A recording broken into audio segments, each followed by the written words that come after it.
এই সুযোগ ভাঙরের মুসলমানদেরকে মেরে ফেলো, এই সুযোগ সবাই মিলে ঘিরেদেরকে শেষ করে দাও, এই সুযোগ মুসলমানদেরকে মেরে ফেলো, আমাদের হাতে সব ক্ষমতা আছে। অত সহজ নয় বন্ধু,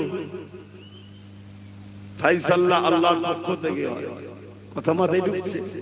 কিন্তু আমাদের ডিউটি কি? আগুনে হাত দেওয়া না আগুন থেকে হাত দূরে রাখা? জোরে বলো।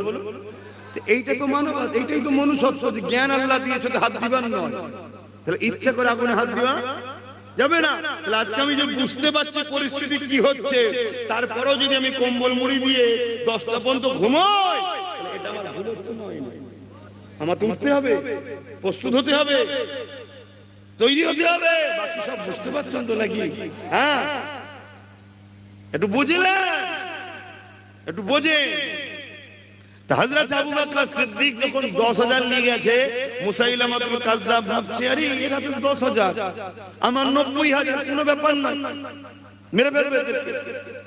হযরত আবু বকর সিদ্দিক বারবার বোঝাতে লেগেছে, মুসাইলামাতুল কাজ্জাব কোনো কথাই কান দিচ্ছে না। ইশারা করে দিল ঝাঁপিয়ে পড়ে যাও। ইশারা যখনই হয়ে গেল, মুসাইলামাতুল কাজ্জাবের সৈন্যরা আচমকা আবু বকর সিদ্দিকের সৈন্যদের উপরে, সাহাবাদের উপরে হামলা করে দিল। এই আচমকা হামলাতে সাহাবা ভাইরা বড় শহীদ হয়ে গেলে, বেশ কিছু সাহাবা ভাই শহীদ হয়ে গেল। এ মুসলমান ঘরের ছেলেরা, হাতকে কাঁপালে হবে না, মনকে কাঁপালে হবে না, অন্যায়ের সঙ্গে কখনো আপোষ করলে হবে না, অন্যায়কারীর উপরে দয়াও দেখালে হবে না। তুমি যদি অন্যায়কারীর উপরে দয়া দেখাও, অন্যায়কারী সুযোগ পেলে তোমাকে কিন্তু কামড়াবে। যেমন কদিন আগে বললাম, শুনছেন তো? আজও বলে যাচ্ছি, জুলুম কখনো করবে না। আর কেউ জালিম যদি হয়, তাকে মারার জন্য কখনো দিলের মধ্যে ময়া আনবে না। মনে থাকবে তো? হ্যাঁ, একটা হুজুরের হিসাবে তার ছাত্রকে, তার অনুসারীকে শিক্ষা দিয়েছি, যদি এই শিক্ষা কবুল না করো, কাল তোমার বাচ্চাকে কাফন করতে হবে। তুমি দয়া দেখাচ্ছ, দয়া দয়া দেখাও ভালো লোকের উপরে, সাপের উপরে কখনো দয়া দেখাতে না। পানি খাওয়াও, ভালো লোককে খাওয়াও, জীব জন্তু অনেক আছে খাওয়াও, কিন্তু সাপকে কখনো পানি খাওয়াতে না। ও যেই তোমার পানিটা খেয়ে একটু তাজা হবে, অমনি তোমাকে প্রথম ফোঁস মারবে, কারণ ওর কাজই হচ্ছে ছবল মারা। এ বাবেরা, নওজওয়ানেরা, এ নবী পাকের প্রেমিকেরা, তাই বলে দিয়ে যান, আল্লাহ নবী সাহাবী আবু বকর সিদ্দিক ইশারা করে দিলেন, আওয়াজ দিয়ে দিলেন, জালিমরা যখন আমাদের উপরে হামলাই করে দিয়েছে, জান বাঁচানোর জন্য ডিফেন্স হয়ে যাও। কি কথা আবু বকর সিদ্দিক বলে দিলেন, সাহাবা হুজুররা ডিফেন্সের জন্য নেমে গেল। এক তো মুসাইলামাতুল কাজ্জাবের 90,000 সৈন্য, আবু বকর সিদ্দিকের 10,000, আবার আচমকা হামলাতে সাহাবা ভাইদের কিছু শহীদ হয়ে গেলেন।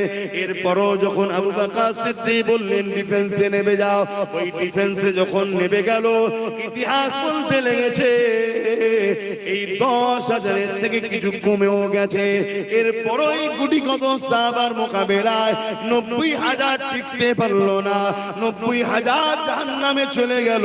আল্লাহ নবী সাহাবাদেরকে আমার আল্লাহ পাক বিজয় দিয়ে দিলে।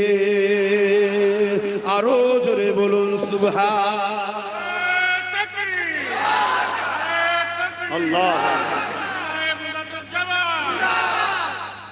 রাসূলের সুন্নাতের উপরে আঘাত হচ্ছে, আহলে বায়াতের উপরে আঘাত হচ্ছে, নবীর খানদানদের উপরে আঘাত হচ্ছে। এ উম্মতে মুহাম্মাদী যারা আঘাত দিচ্ছে কোন একটা জায়গায়, তাদেরকেই তো শক্তিশালী আমরাই করে ফেলছি। বলো আমার কথা ভুল হচ্ছে? আল্লাহর কাছে জবাব দিতে হবে। পরিবর্তন হও, ভাবো। আমার কোরআন সারা দুনিয়াতে চ্যালেঞ্জ চলছে, কোরআনের মোকাবিলায় কেউ আসতে পারে না আজ পর্যন্ত। এই কোরআন যুগ যুগ ধরে চ্যালেঞ্জ দিচ্ছে। যদি এই কোরআনকে কেউ বলে মানুষের লেখা, কোরআন বলছে তোমরা আল্লাহ ছাড়া সব ভাই এক জায়গায় হও, হয়ে কোরআনের না একটা কিতাব তো লিখতে পারবে না, কমসে কম একটা সূরা লিখে দেখাও। এই চ্যালেঞ্জে পৃথিবীতে 1450-1500 বছর আজ পর্যন্ত কেউ আসতে পেরেছে না। গত কয়েকদিন আগে ফোর পাস চরিত্রহীন জালিম সে বলছে কোরআনের মধ্যে ভুল আছে, আর কোরআন নাকি মানুষ লিখেছে। কথা বুঝে আসছে না? তাহলে তোমরা যতগুলো জালিম অত্যাচারী আছো সব এক জায়গায় হও না, হয়ে দেখাও না একটা সূরা লিখে। এই কোরআনকে নিয়ে পৃথিবীতে যুগে যুগে রিসার্চ হচ্ছে। কেউ 7-8 বছর, কেউ 8 বছর ধরে রিসার্চ করার পর তারা বলতে বাধ্য হয়েছে কোরআন কোনো মানুষের কথা নয়, কোরআন হলো কালামুল্লাহ, আল্লাহর কথা। তাই আমিও কোরআনকে মেনে নিলাম। জোরে বলুন। আমেরিকা বলুন, ব্রিটেন বলুন, ফ্রান্স বলুন, হিন্দুস্তান বলুন, আজও দলে দলে দলে দলে দলে দলে মানুষ কোরআনের দিকে আসছে। জোরে বলুন সুবহানাল্লাহ। তাই এরা কোনো দিক দিয়ে বাদ দিতে পারছে না, লাস্টে কোরআনের নামে মিথ্যাচার করছে। কোরআনের নামে মিথ্যাচার করছে। কোথা থেকে একটা কি লিখে দিয়ে ফেসবুকে ছেড়ে দিয়ে বলছে এই দেখো আমি যা বলেছিলাম এই তো। ওরে মূর্খ, কোরআনের শানে নজুল কাকে বলে বুঝিস? অর্থাৎ আয়াতটা নাজিল হয়েছে কারণ কি এটা বুঝিস? নাসিখ মনসুখ বুঝিস? কোরআনের অনেক আয়াত আছে, একটা আয়াতকে আরেকটা আয়াতকে আল্লাহ রদ করেছে, বাতিল করে দিয়েছে। কিন্তু কোরআনের আয়াত সেটাকে অস্বীকার করলে ঈমান চলে যাবে, কিন্তু এটা প্রযোজ্য নয়। কথা আমাদের ঢুকছে না? ঢুকে না? যেমন একটা প্রেসক্রিপশনে গেলেন ডাক্তারের কাছে, ওষুধ লিখলো, 1 সপ্তাহ যাওয়ার পর ওই প্রেসক্রিপশনের ওই ওষুধকে কেটে অপর দিকে অন্য ওষুধ লেখে না লেখে না।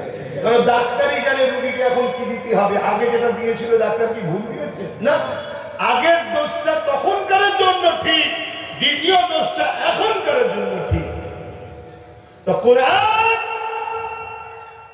একটা আয়াত দ্বারা আরেকটা আয়াতকে মনসুখ করেছে। তাই নাসিখ মনসুখের জ্ঞান আছে ফোরপাসের। ফোরপাস তো নিজের ধর্মের জ্ঞান নেই, ফোরপাস তো ধর্ম সম্বন্ধে জ্ঞান নেই। কেন? ও ফোরপাস যে আছে ও ধর্মগুরুই কোরআনের মাইয়া কোরআনিয়া মক্তবেতেই পড়াশোনা করে বড় হয়েছে। শুনছেন তো?